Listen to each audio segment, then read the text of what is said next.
வணக்கம் நண்பர்களே. இன்னைக்கு நான் அரசியல் கருத்தை பத்தி பேச வரல. ஒரு சமூக வலைத்தள உண்மையை பற்றி பேச வந்திருக்கிறேன். இன்னைக்கு டிஎம்கே ஆதரவாளர்கள், டிவிகே ஆதரவாளர்கள் மற்றும் மற்ற கட்சிகளை சார்ந்த ஆதரவாளர்கள்லாம் தினமும் ஒருவரை ஒருவர் விமர்சிக்கிற வீடியோக்களை தினசரி பார்த்துக்கிட்டே இருக்கிறாங்க.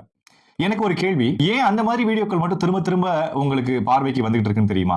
இது அந்த கட்சிகளை சார்ந்தவங்களால மட்டும் வர்றது கிடையாதுங்க.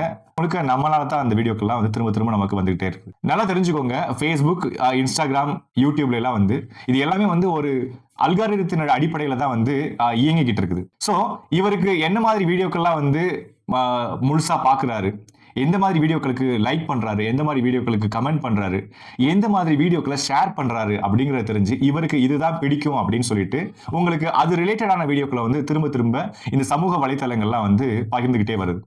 இன்னைக்கு நான் ஒரு சவால் விடுறேன். டிஎம்கே ஆதரவாளர்கள்லாம் அடுத்த ஒரு வாரத்துக்கு டிவிகே ஆதரவாளர்கள் விமர்சிக்கிற விமர்சனங்களை நீங்க பார்க்காம இருங்க. டிவிகே ஆதரவாளர்கள் அடுத்த ஒரு வாரத்துக்கு டிஎம்கே ஆதரவாளர்கள் விமர்சிக்கிற வீடியோக்களை நீங்க பார்க்காம இருங்க.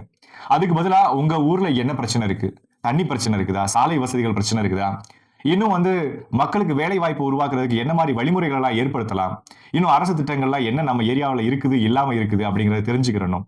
கல்வி, மருத்துவம், சுகாதாரம் பற்றி நம்ம இந்த இது சம்பந்தமான பிரச்சனைகள் என்ன நடக்குது, இன்னும் உங்களுடைய கட்சி, நீங்கள் சார்ந்த கட்சிகள்ல என்னென்ன நல்ல விஷயங்கள்லாம் முன்னெடுக்கிறாங்க, அதுக்கு நம்மளுடைய இன்வால்வ்மெண்ட் என்ன, நமக்கு அதனுடைய ஒத்துழைப்பு என்ன அப்படிங்கறத நீங்க பார்க்க ஆரம்பிச்சிட்டீங்கன்னா நமக்கு இன்னும் கொஞ்ச நாள்ல உங்களோட ஃபீடே மாறிடும். அதோட உள்ளடக்கம் உருவாக்குபவர்களும் மக்கள் எதை பார்க்கறாங்கிறத தெரிஞ்சுதான் அந்த மாதிரி வீடியோக்களை உருவாக்குறாங்க.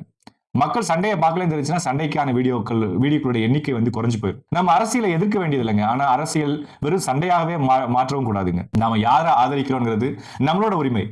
ஆனா நம்மளுடைய நேரத்தையும் மன நிம்மதியும் கோபத்திற்காக செலவழிக்க ஒரு முறை யோசிக்கலாம். நாம் பார்க்கிற உள்ளடக்கத்தை நாம் தான் தீர்மானிக்கிறோம்.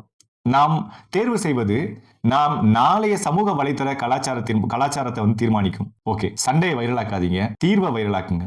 நன்றி.